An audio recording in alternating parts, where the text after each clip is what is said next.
RDC est une et indivisible. De la population et de tout le monde, c'est qu'il faut tout arrêter pour faire face à cette situation. Et que nous ferons de cette terre richement bénie un réel havre de paix, de prospérité et de progrès social.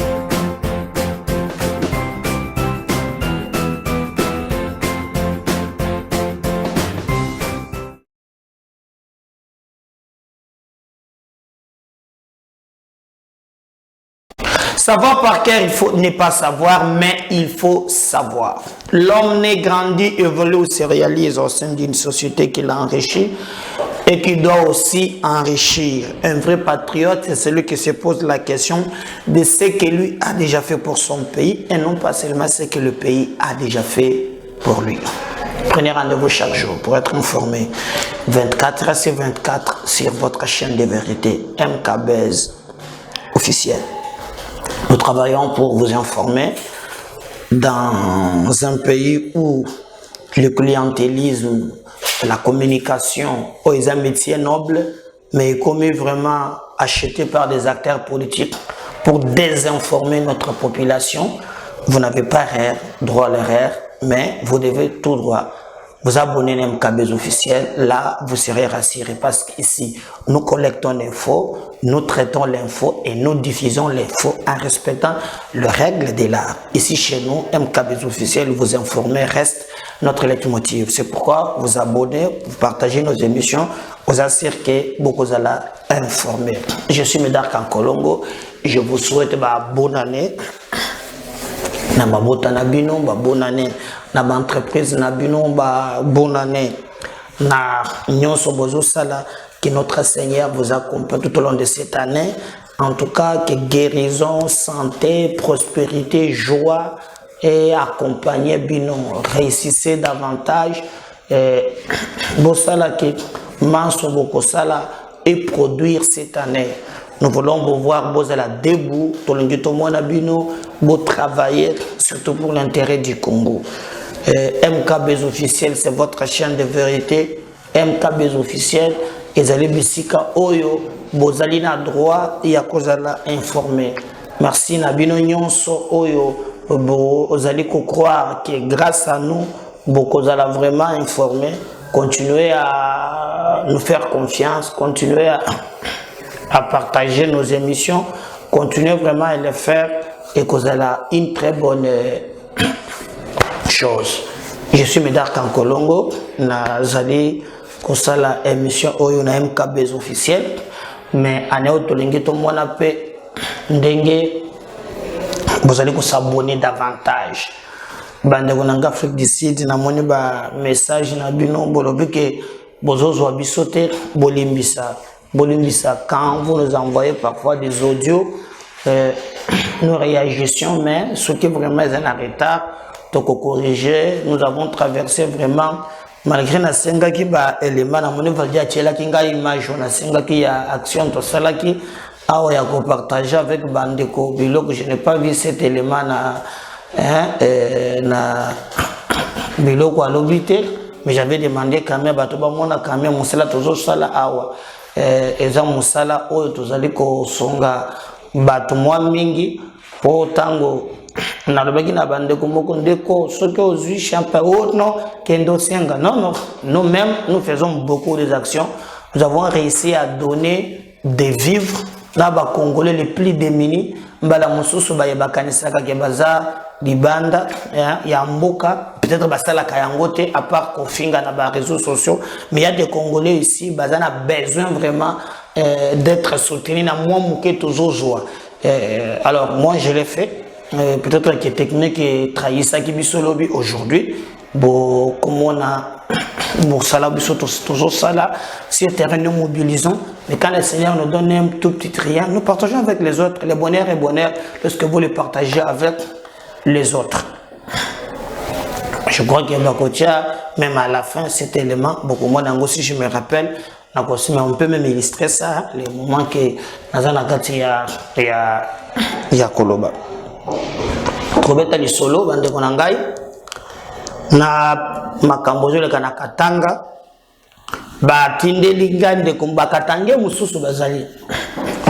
Basali forum moko kuna Oezana Bakatange, Mezana Ndeko Moko, na asepelite, na mouvement Oyo Balingi ba créer. Azu audio, Oyo Batindi na groupe na bango. Moi, j'interpelle maintenant le service. Parce que quand je fais des émissions, il y a plus de 100 000 personnes au Balanda Kabiso. Et ça couche, il y a population, il y a conseil, il y a service, donc MKB officiel, il y a miroir. Mais je vais quand même demander à conseil, landela kamakambo tolobaka. Rôle ya chaîne Nabiso, ezali akubundisa infiltration. Kobunda pour la stabilité na unité à bas congolais. Et quand nous faisons des efforts pour fournir ça kaba éléments oyo, c'est dans l'objectif. Il y a comment on a besoin de décision. Ba meka ko travailler parce qu'il y a un goût sur roche. Boyebi Katumbi depuis tobandi ba émission na biso. Na bande comme sous beaucoup baza distrait toujours dévaler makambo ebele liboso ezalaki nous les ressortissants du Grand Katanga mais lobi na tchelaki bino elema moko pona komona ke makambo ebaluki eza lisusu te ndenge ezalaka liboso ka nous les ressortissants makambo komi maintenant yake bakomi ko sangisa batu nyonso et je ne sais pas qui a vérifié leur carte d'identité bazo sala ba déclaration et nous avons même dit le gouverneur qui a boula na ba service de renseignement bato bazo s'afficher en faisant ces messages il y a un tribal biloko zongi saka batu sima. Et ils allaient vraiment comme unité nationale. Bakonziwana basala kanini. J'ai interpellé Batouana basala kanini. Parce que dans le baki que la guerre ethnique, guerre tribale au bazoloka, et bandaka toujours n'a pas propos non contrôlés à bas leader d'opinion. Et en regardant aujourd'hui, Dengue Makambozo les cas, nous pouvons dire que Makamboza clarté. Alors, déjà, ennemi à Congo, yebi bien que Katumbi candidature na ye et kolekate. Maintenant, sali forum na bango moko obazo benga ya Bakatange. Ndeko moko lobi ndeko meda. Ndenge na langio musalo zo sala. Tu n'as pas un problème personnel avec nous les Katangé. Po biso Bakatangé, toi na problème na bandeko na biso Bakasayente. Mais ezali na 40 personnes. Oyo ba piyamboka oyo. Et d'ailleurs il m'a dit quand on a landeli ba vidéo na yo oyo tiela ki biso Bakatangé toza totalement d'accord na yo. Ba biloko yo lobaki ya ndenge ngoyumulunda. Et puis, à l'obin de Komeda, ceux qui ont fait l'émission, Zongi, c'est là qu'Abiso Bakatangé Bayoka. Pour ne pas diviser Biso Pamba pour rien, alors que Bayo Bado détruire Mboka Nabiso Bayebani, peuple à Kobomba ma réalité. Nalobe Iyo, on a Kozongi ça. Mais là où les bas blessent, à l'obi, ils ont un forum na bango moko. Il y a un leader Katangé, Yepe, Azape parmi wan. Et ça n'a de komoko, Azope sa message ya haine. Bon, mon moussa tout ça la gaza malam, ndegwa na copier. Alongoli message na groupe na bango, atindelingai. Mais na likambo na moni ezake ye moko tango bazoloba makambo wana ya balider Katange soki basali ndenge nini muto nazotanga kombo na ye. C'est là où je demande au service tala musala biso tozali kosala pona bino tala biso tokozonga sima ata muke te. Nakoki kotia kombo na yete po bato wana baza pe ba sanguinaire, mais au moins d'abord bokolanda ba audio ya liboso ye atindelinga à se présenter à lobindenge nini yaza Katange ndenge nini kaka pona makambo eza na se bakomi koluka babeta masolo ya tribalisme akomi koluka ndenge nini bango basala par tous les moyens kote ba bebisa mboka. Alors na mikolo ezali koya alobi akopesa nga ba détail ebele, mais comme TV ezalaka radio te et puis MKB officiel abundaka pona kopesa bino ba info wana ngai na lingi tolanda na bino. D'abord eloko ya liboso audio oyo ya maye ndeko atindelinga ya mibale natiela bino audio oyo ye azweli biso na kati ya groupe wana message bazo véhiculer pour comprendre que ezali likambo ya kokamwa ezali likambo ya kosakana na ngote. MKB officiel, c'est votre chaîne. MKB officiel, c'est l'info. Autozoa quand même, Nassé Namaï. Donc, on va suivre cette info et après, nous allons revenir juste après pour continuer avec notre émission. Bonjour, chers présentateurs de l'émission. En tout cas, c'est ma première fois que je viens de m'abonner à votre émission. J'ai vu au Katanga. Je suis fils Katangais, mais il y a l'audio que les notables Katangais nous ont envoyé dans notre équipe de Katangais. En tout cas, je vous ai envoyé cet audio. Nous ne pouvons pas nous diviser. Les Kassai sont nos frères, tout comme les gens de Bandundu, les gens de toutes les provinces, tous nous sommes les Congolais. Mais l'audio que les notables Katangais nous ont envoyé dans notre équipe, dans notre famille katangaise, en tout cas, ça nous laisse un peu complexés. C'est pourquoi je vous ai envoyé cet audio. Vous pouvez en faire un débat sur ça. Merci. Cher Katangais, cher Katangaise, kama kuo kitu kibaya maisha ni muntu akuye kunyumba yako, aingie munyumba na akupike, avunje mabintu. Pas seulement apike avunje na mabintu munyumba yako, me anakuya na kukuia mtoto yako, kukuia banduku yako, na kukanyanka na kufete kumalere yako mumpango yako. Ndio kintu kenyewe hata Mungu kumbingu asitechikaka. Alors, ginsi banduku yetu bakasai, il se prend des hommes forts. Nous, Katangais, nous devons décider. C'est votre notable Katangais, Lukombe Sango Fabien. Quelle est la décision que nous devons prendre? Nous devons passer aux étapes suivantes.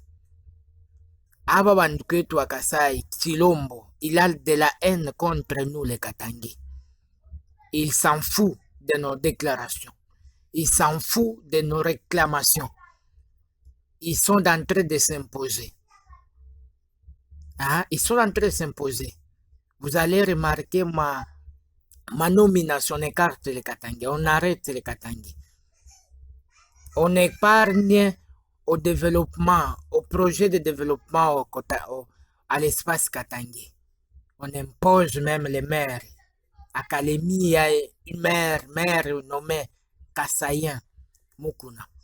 Arrivé à Lumbashi, on nomme maire Kassayen. Nani, maire Kassayen, vice, là-bas. Et de bourgmestres, là, n'en parlons même pas dans l'espace Katanga. Les banques qu'on a imposé. Alors, nous devons dépasser cette étape à ma déclaration. On a suivi les non-députés nationaux, félicitations, parce que le combat n'est plus à une seule personne. Le combat, parce que nous avons compris que tous, nous commençons maintenant à subir. Comme Boaba dit gêné, il s'en fout, hein, de déclaration, il dit, bah, t'as déclaré, mais si tu se vas nommer, n'a pas imposé. Alors, passons à l'étape suivante. Bah, nommer. Comment va rectifier? Parce qu'il y a déjà des dominations. Nomination magistrature, Ataouk Maseni, on a écarté les Katangé, bah, les opérations, Tafani Kasseni, et partout, on impose les Kassayens partout. Alors, chez nous, au Katanga, la solution, c'est tuer ces gens, tout va empoisonner. Ou qu'on a chef ou Kassayen, bali monome, ou moitié, mon remise reprise, tout ko pale, hein, bantu bote, kila muntu kukwen yake. A tout éthique à domination. Même Mungu, na mejimu ya uko éthique. Tout va empoisonner. On a eu un chef ya Kassayen, oui. Alors, on mutilé kakin tout kamoya, une semaine après, reprise à Koufoué. Ba maire bote bali banome, ba administrateur kwoto Katanga, bale ba directeur kuma entreprise beko na ba imposer ba Kassayen. Hakuna tena mambo ya déclaration. Basi communauté nationale, internationale, ils s'en fout, dit bana baonea alors ça va. Tuba uwe juu na yo wa huissier ba nini administration itabakia vile vile yana kwa ni chef ni un parvenant. Un venant, oui, parvenu, parachuteur, il faut qu'on m'empoisonne. Il faut qu'on empoisonne ba Kassayen, bote beko nommé mon espace et tout Katanga. On a vérifié, non? On a eu un maire, ba nini, ba bourgmestre. Alors, tout a empoisonné au nom de notre espace. D'autres solutions, ya hii mambo. Parce que bobe qu'on a dit en foudre, batafama ma déclaration bitapita.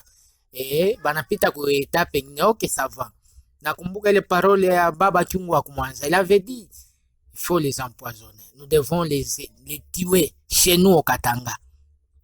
Bah les bottes bah les banomé comme ils font semblant, hein, andani beko naenda mkubamba marenyo banamtosha mama Loriane na wanafa fete na leo hii banakuya kuua mtoto wetu Jérémie Monga, le prophète de son état, un serviteur de Dieu. Ça doit nous révolter. Nous devons vraiment barrer la route à cela.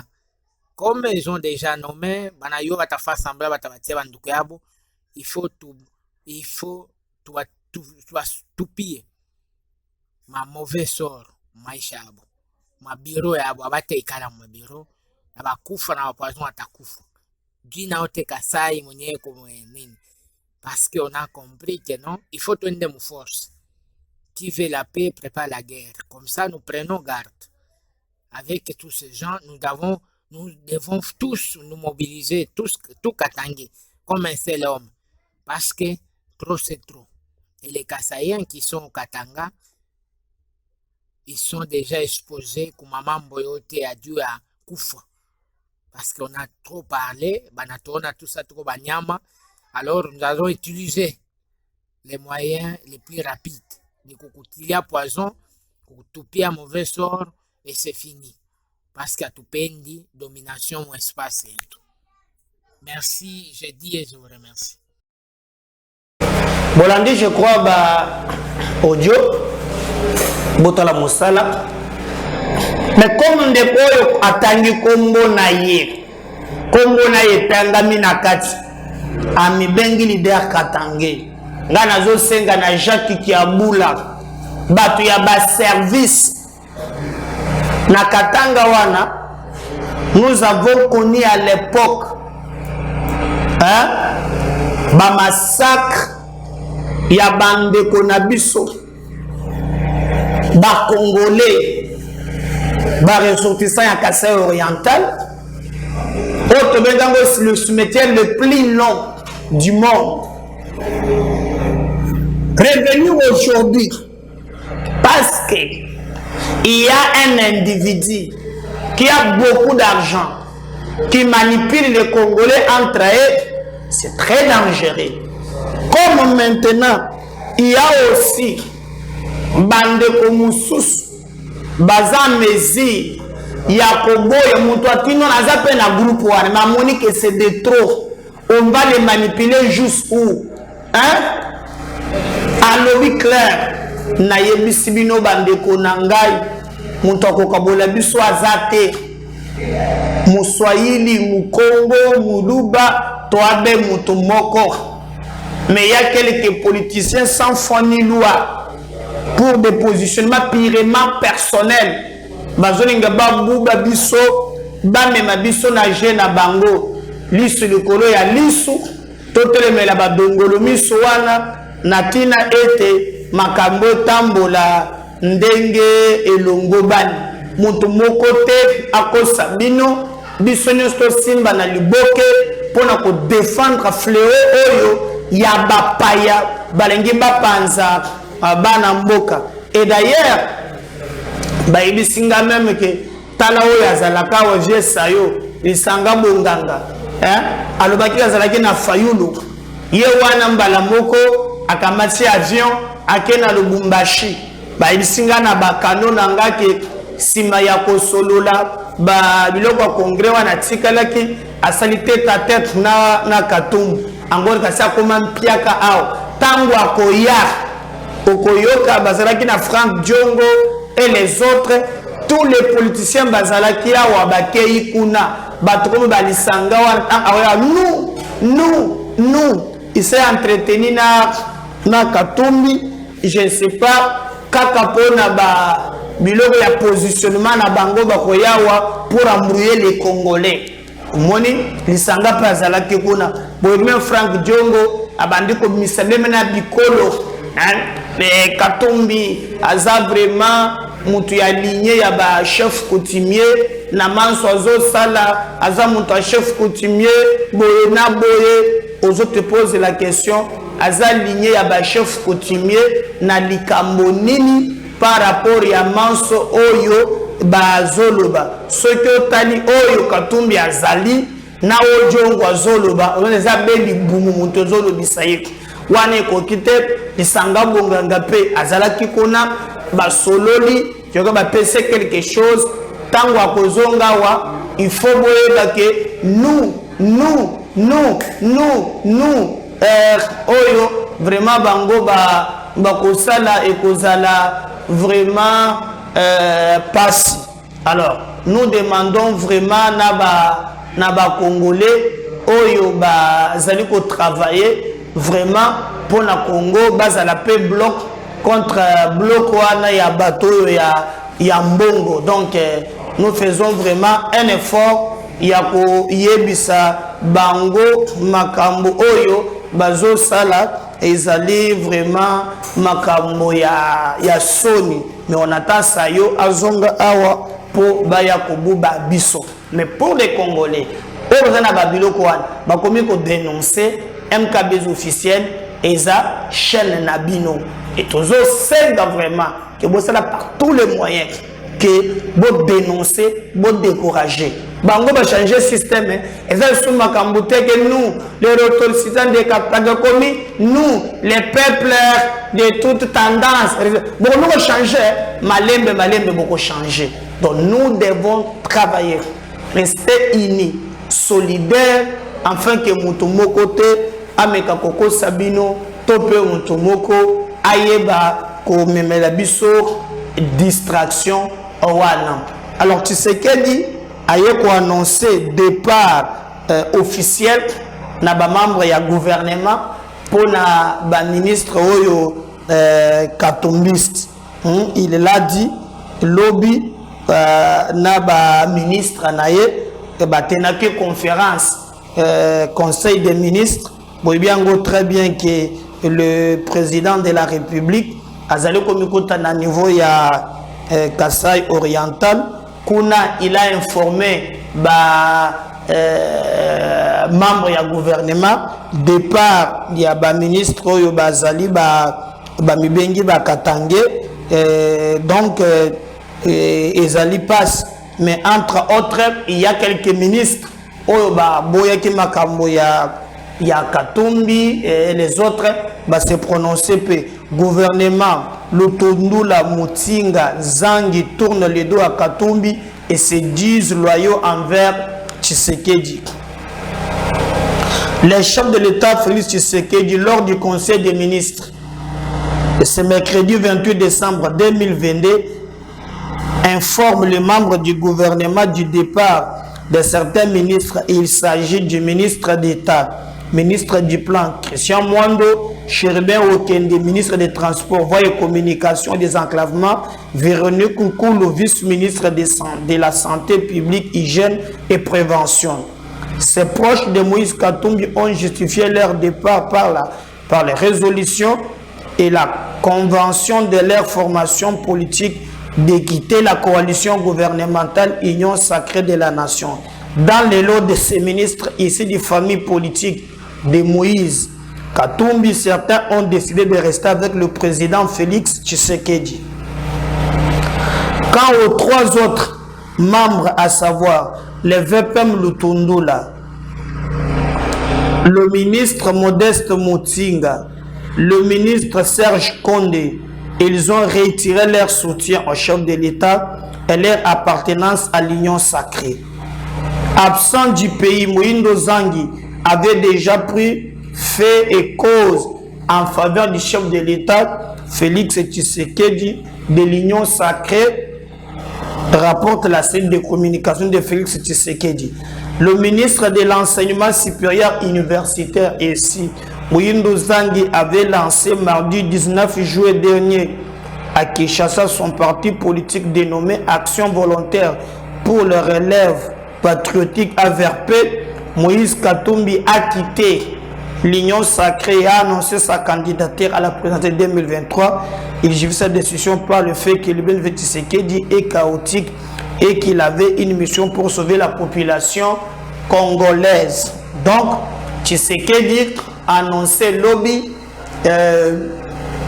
na membre du gouvernement na vidéoconférence où il y a sali conseil des ministres parce qu'il se trouve maintenant na Mbushima où il a fêté en regardant quelques infrastructures qui est en place na senga qui vraiment qui bandiko nyonso bayeba nini ezali nkoleka et il leur a expliqué que ba membre musu ya gouvernement balongwe na bango et que yé aza président de la République à côté que la au-dessus a mêlé mais dans les lots bao bazalaki wana ba réitérer encore confiance na bango na président de la République. C'est que le ministre Mokoto Tchakaye Kaminga disait Serge Kondé, c'est le ministre à sport, hein? Donc il n'est pas à Katumbi, donc Katumbi a un ministre et belé, il y a un gouvernement, mais le ministre est absent, il y a un Moïndo Zangi, il y a un Libanda, il y a un Mboka, mais il y a renouveler vraiment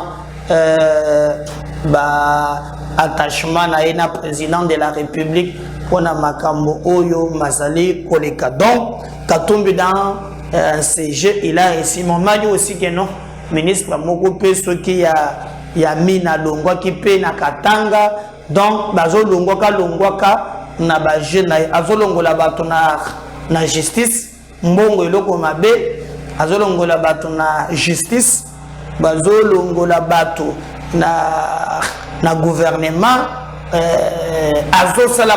impossible. Je vous dis que c'est un type très dangereux, mais pour l'avenir de notre pays, ça nous vraiment, il y a qu'à comprendre. Na ba traître oyo bazolinga kaka mbongo, beba ke mbongo ezalaka na suka. Mais demande moko ndeko ya tindeli ngai ba audio alobi ndeko Médard kolemba te en tout cas na sengio pendant un mois. Zongi c'est la biso bandeko na biso bakatange nga na kataka ba extrait ya vidéo na yo ozongi c'est la kabiso pour na ba message bazo véhiculer o bakatange mais en tout cas tango la kesa ki ngoyi mulunda za katange ya lo ibalo bakabila za katange na ba mususu na bakatombi zongisa quand même likamboyo na ba émission oyo ya ndenge Katumbi apiyaki ba minéraux kozanga te vraiment kozongisa. Alors ngai naza mutu ya misala na bino, j'avais dit na bandeko na biso baza na technique bakoluka wana et pour alobi ceux qui otier en tout cas même les origines makambo ndenge elekaki kozanga te vraiment kolakisa yango. Alors je crois que ba technicien na biso pour te faire plaisir olobi ke ozotende lango bakatange mususu bayeba que les problèmes au bazoko sa ke Katumbi ya kotonga mboka eza lokota. Je vous rappelle même au moment où Tango Azalaka gouverneur, il parle de makambo ya insécurité, c'est le moment où il y avait ce qu'on appelle le triangle de la mort na niveau ya Katanga. Et les Katanga Azalaka Mobimba, là il faisait le business ndenge abandake kolinga et c'était inadmissible. Même Kabila lui avait traité de Jida et Zapamba te santena compte Yamaï Oyo Basalaki ensemble. Si je parle le même langage Navaldi, je crois que ça a plaisir na bande ko bazali ko sundebiso na ba info la question bango c'est que oyo azotinda lelo bato ba potana ce qu'il avait fait de Katanga à l'époque pour être azonga lelo comme sauveur ya Congo ezali mawa mais oba qui s'appelle moi extrême ya identité pour bato bayeba que même ces Katangais là qui s'attaquent leurs propres frères bazala inconscient. L'État ne peut pas juste en sortir. Je donne un exemple clair parce que moi je pars avec les choses. Le gouverneur Moïse Katumbi arrive, il est reçu, et le président dit avec un jeune entrepreneur comme ça, il faut qu'on puisse promouvoir la classe sociale. On permet au gouverneur Katumbi d'acheter une mine de la Gécamine. Il l'achète à 6 millions de dollars. 6 millions de dollars. 2 semaines plus tard, la bourse monte, le gouverneur revend la mine à 95 millions de dollars. 95 millions de dollars. Le pays a perdu. Je donne un exemple qui est clair, parce que je ne voudrais pas dire des choses, parce que mine. 5 millions de dollars versés dans quel compte? C'est à lui. Parce qu'il a acheté la mine. Il vous donne 6 millions de la honte pour le gouvernement. Tout le monde le savait à l'époque. Mais c'est clair, c'est une histoire qui est connue de Mme ministre de mine. Là, il a acheté. Et on lui a vendu ça, il n'a pas volé. On lui a vendu ça à Moïse. Et Moïse est allé vendre, il a eu son 5 millions. Je vous donne un autre exemple. Et pourquoi ça n'a pas été condamné à l'époque? Moi, je vous parle maintenant. Vous avez posé une question, laissez-moi répondre. Tenke Fongurume, à 180 collines, pleines de cobalt et de cuivre. Pendant 7 ans d'opération, 18 collines sont parties. Et quand tous les miniers qui sont là, ils ne payent que la taxe d'exploitation, mais la valeur de nos minerais sur le marché, on vend à combien? Le Congo n'a pas ça. Et je vais encore vous troubler. Il y avait les montagnes. Ceux qui connaissent peuvent prendre le nom.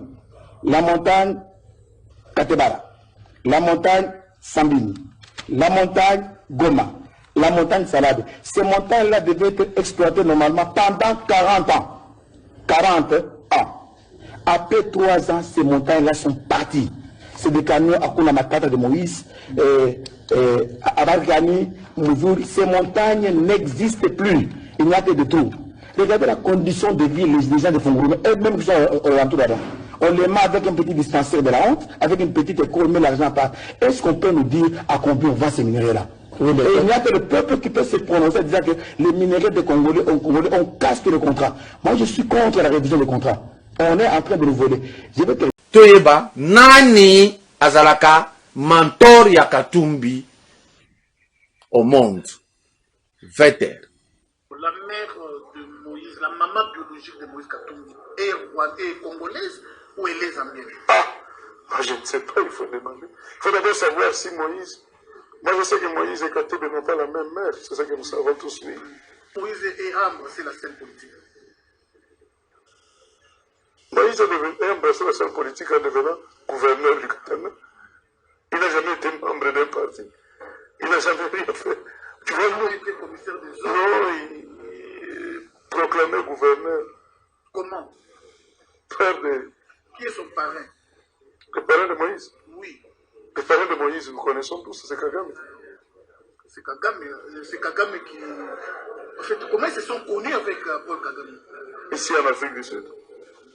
Par quel canal?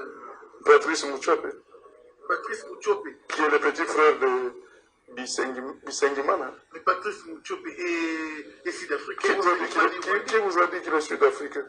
Patrice Mouchopé, c'est le fils de Bisengimana. Ah bon? Ben oui. Mais les gens ne savent pas ça. Là, il est venu ici en Afrique du Sud trop jeune. Quand son père était directeur des cabinets de Mobutu, ils sont venus ici. Même les Zoulous ne savent pas que ce type n'est pas sud-africain.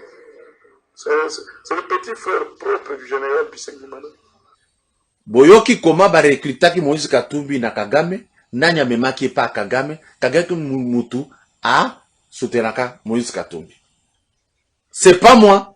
Parce que vous avez la grosse gueule. Ah, lobby. Non, c'est pas moi. Image kaka vous comprenez?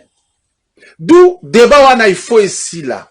Mutu na mutu ako kozonga na mboka na ye, na pays na ye, c'est pas mal. Moïse est riche, il peut rentrer. S'il veut être congolais, qu'il commence une démarche officielle autocolandela.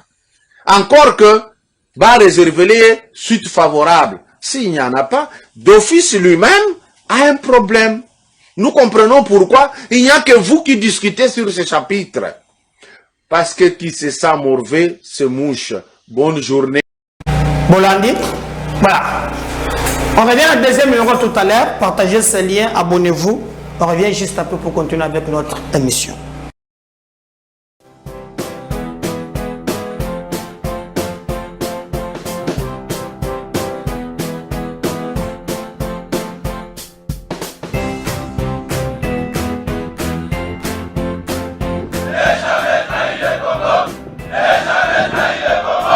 La RDC est une et indivisible. De la population de tout le monde, c'est qu'il faut tout arrêter pour faire face à cette situation.